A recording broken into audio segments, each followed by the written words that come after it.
Thalassaemia and sickle cell anaemia के बारे में आज हम जानेंगे।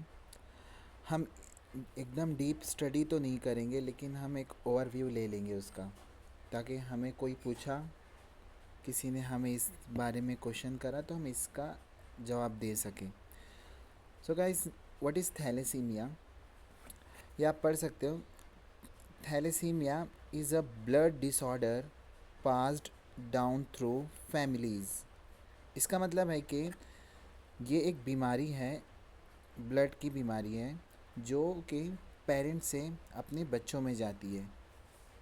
फैमिली टू फैमिली इनहेरिटेड होती है। इनहेरिटेड का मतलब है पेरेंट्स से ऑफस्प्रिंग, फिर उनके offspring, in which the body makes an abnormal form और इनएडुकेट अमाउंट ऑफ हीमोग्लोबिन। इसका मतलब है जो बॉडी है या तो एबनॉर्मल हीमोग्लोबिन बनाएगा, या तो बहुत कम तादाद में, कम अमाउंट में हीमोग्लोबिन बनाएगा। ये थैलेसीमिया का ओवरव्यू है। थैलेसीमिया में ये होता है। अब ये जानने के लिए हमें पहले जानना होगा कि थैलेसीमिया हीमोग्लोबिन का स्ट्रक्चर कैसा है। तो इसे भी हम डीप में ना स्टडी करते हुए इसका भी हम एक ओवरव्यू लेते हैं। So let's see the structure of haemoglobin. See there are 4 chains in haemoglobin. ये देख सकते हो आप, ये हीमोग्लोबिन का एक स्ट्रक्चर है। This is the structure of haemoglobin. Okay, did you C the structure? Yes, ये किसका स्ट्रक्चर है? हीमोग्लोबिन का स्ट्रक्चर है।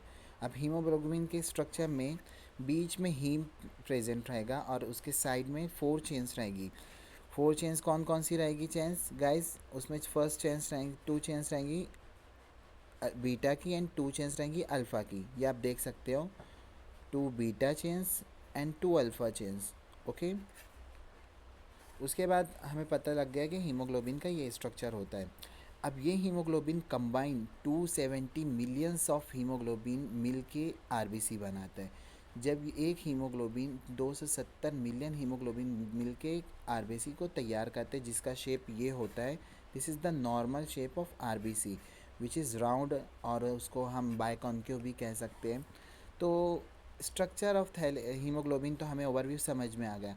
थैलेसीमिया भी समझ में आ गया कि एबनॉर्मल हीमोग्लोबिन बनता है, और या तो कम अमाउंट में हीमोग्लोबिन बनेगा। जब हीमोग्लोबिन में अमाउंट कम होगा तो हमारा ऑलरेडी एनीमिया हो, ब्लड आरबीसी नहीं बन पाएगा। जब आरबीसी नहीं बन पाएगा तो बॉडी में खून की कमी होगी, जिसे हम बोलते हैं एनीमिया भी बोलते हैं।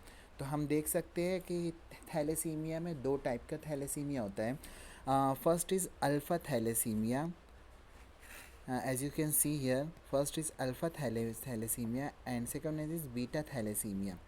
तो हमने जो बताए थे आपको समझ में आ गया होगा। 2 चेन अल्फ़ा, 2 चेन बीटा, उसकी उसकी वर्ड से इधर पे आया, तो आप समझ गए होंगे कि कुछ प्रॉब्लम अल्फ़ा चैन में हो रही होगी तो उसे हम अल्फ़ा थैलेसीमिया बोलेंगे, and vice versa for beta thalassaemia. Alpha thalassaemia देखिए, in this disorder body cannot produce the alpha sub unit of haemoglobin. ये थैलेसीमिया कैसा है, इसमें बॉडी अल्फ़ा चेन्स नहीं बना पाएगी। जो हम देख रहे हैं ये अल्फ़ा चेन्स, ये अल्फ़ा चेन प्रोड्यूस नहीं हो पाएगी। तो इसलिए हमारे को जब अल्फ़ा चेन प्रोड्यूस नहीं होगा तो हीमोग्लोबिन सही बनेगा क्या? नहीं बनेगा। इसीलिए आरबीसी भी सही नहीं बन पाएगा और हमें अल्फ़ा थैलेसीमिया हो जाएगा। Just like that beta thalassaemia में भी देख सकते हो, in this disorder body cannot produce the beta sub unit of haemoglobin. तो इसमें क्या रहेगा? Beta thalassaemia body beta beta chain को नहीं प्रोड्यूस कर पाएगा। और हीमोग्लोबिन क्या है? एक प्रोटीन है। प्रोटीन का काम क्या है? आरबीसी में ऑक्सीजन को ट्रांसफ़र करना, ऑक्सीजन को लेके जाना throughout the body wherever it is necessary. Okay, it is required. तो हमें क्या पता चलता है? इसका सिम्टम्स देखते हैं हम, थैलेसीमिया के सिम्टम्स क्या होते हैं। ये मैं डिटेल में नहीं बता रहा हूँ, कि एक ओवरव्यू बता रहा हूँ, ताकि आप इसे किसी को एक्सप्लेन करने में आपको ये एक मदद मिले। ओके, तो इसका सिम्टम्स क्या होता है अगर कोई बच्चा थैलेसीमिया पैदा हो जाए, वो रोग से, वो डिसऑर्डर, वो बीमारी से, तो उसमें सिम्टम्स क्या क्या हो गए? बच्चे को हेडेक बहुत होगा, बच्चे या बड़े सभी के लिए इसमें हेडेक बहुत होता है। पेल और येलोइश स्किन हो जाएगी, उसका फेशियल बॉन डिफॉर्मिटीज़ हो जाएगा, उसमें क्या है, फटीग आ जाएगा, थकन, थकन आ जाएगा। और उसमें क्या आएगा देखिए, डिलेड ग्रोथ एंड डेवलपमेंट, उसमें ग्रोथ भी नहीं हो पाएगा सही से, डेवलपमेंट भी नहीं हो पाएगा। और सेक्सुअली जो हेल्थी रहते वो सेक्सुअली हेल्थी भी नहीं रहेंगे। इन लोग में बहुत सारे ऐसे पेशेंट्स हैं जो इनफर्टाइल रहते, ओके। एंड उनका यूरिनेशन बहुत डार्क यूरिन रहेगा। और ये क्या है, ससेप्टिबिलिटी टू इन्फेक्शंस, मतलब इनका क्या रहेगा जो इम्यून सिस्टम रहता है, इनका इम्यून सिस्टम बहुत ही वीक रहेगा, समझ रहे हो आप। अब जब इम्यून सिस्टम वीक रहेगा तो इनमें जो बीमारी रहेगी बहुत जल्दी, इनको कोई भी बीमारी इनको जल्दी से अडॉप्ट कर लेगी। तो ये सिम्टम्स हैं, देख सकते हो आप, दूसरा सिम्टम्स में बता दिया हो, ये बोन डिफॉर्मिटी, ये बोन का कमज़ोर होना, डार्क यूरिनेशन होगा, डिले इन ग्रोथ होगा, एंड एक्सेसिव टायर्डनेस, बहुत थकन महसूस होया करेंगी, येलोइश स्किन रहेगी इनमें। तो ये हमारा थैलेसीमिया का ओवरव्यू हम समझ चुके हैं, थैलेसीमिया। अब हम बताना चाह रहे हैं कि हम thalassaemia, why we do blood test HPLC in pregnant women which are below 5 months of pregnancy. कि हम जो संकल्प इंडिया फाउंडेशन है, जो हम 5 मंथ्स के बिलो NC पेशेंट्स का चेकअप कर रहे हैं, HPLC टेस्ट कर रहे हैं, तो वो हमें क्यों नीड पड़ी, क्यों हमें चेकअप करना पड़ रहा है। तो देख सकते हो यहाँ पे लिखा है, for checking the status of the foetus whether it is normal और हैविंग अ जेनेटिक डिसऑर्डर। ये हम इसलिए चेक कर ले रहे हैं ताकि हमें बच्चा पैदा होने से पहले ही पता चल जाए कि बच्चे को कुछ जेनेटिक डिसऑर्डर है या नहीं है। Just like thalassaemia, sickle cell anaemia and other haemoglobin disorder, कि हमें पहले ही पता चल जाए कि बच्चे को कुछ thalassaemia, sickle cell anaemia, other haemoglobin disorder है क्या नहीं, जो कि बच्चों पेरेंट्स से बच्चों में आती है, which are passes from parents to offspring, okay. तो ये HPLC टेस्ट क्या होता है, देख सकते हो आप। HPLC टेस्ट फुल फॉर्म है इसका, high performance liquid chromatography. Then उसके बाद ये टेस्ट क्यों यूज़ होता है, ये टेस्ट क्यों कराते हैं हम, this test is use to diagnose abnormal haemoglobin. हमें ये टेस्ट से पता चलता है कि हमारे हीमोग्लोबिन कैसे है, एबनॉर्मल है क्या है, उसमें कौन सा डिसऑर्डर है, तो हमें ये टेस्ट से पता चलता है।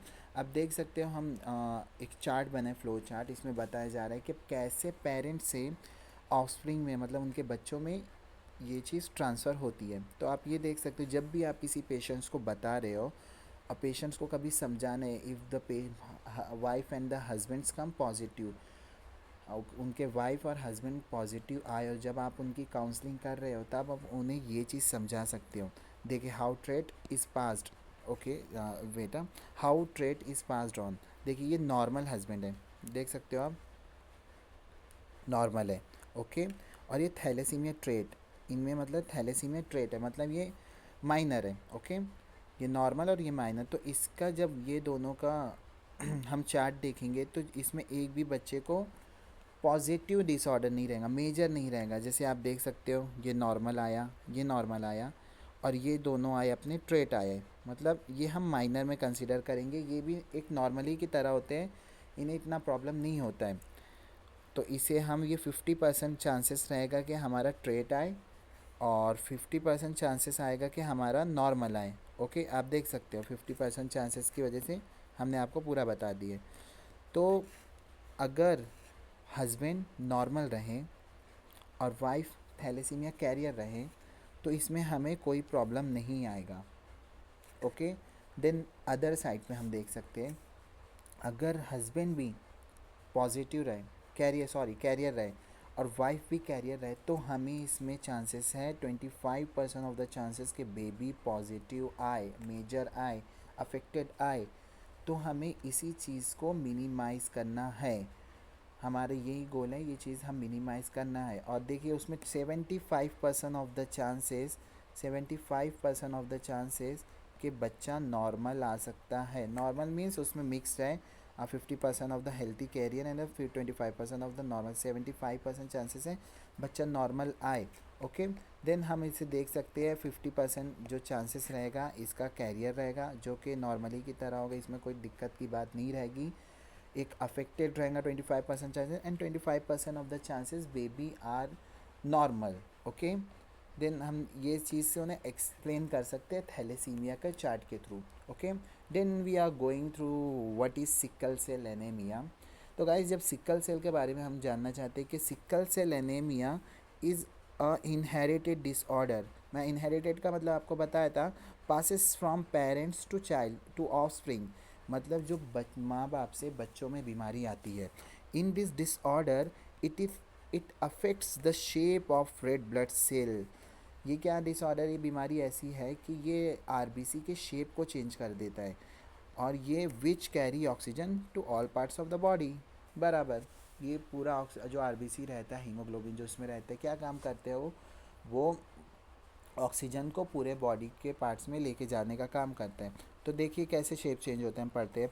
Usually RBC are round and flexible, means biconcave रहता है, मैं बताया था आपको, राउंड एंड फ्लेक्सिबल रहता है, so that they move easily through the blood vessels. वो ब्लड वेसल्स के अंदर बहुत ही अच्छी से फ्लो हो जाता है। ये किसकी बात चल रही है, नॉर्मल पर्सन की, जिसको कुछ सिकल सेल की रोग नहीं है, बीमारी नहीं है।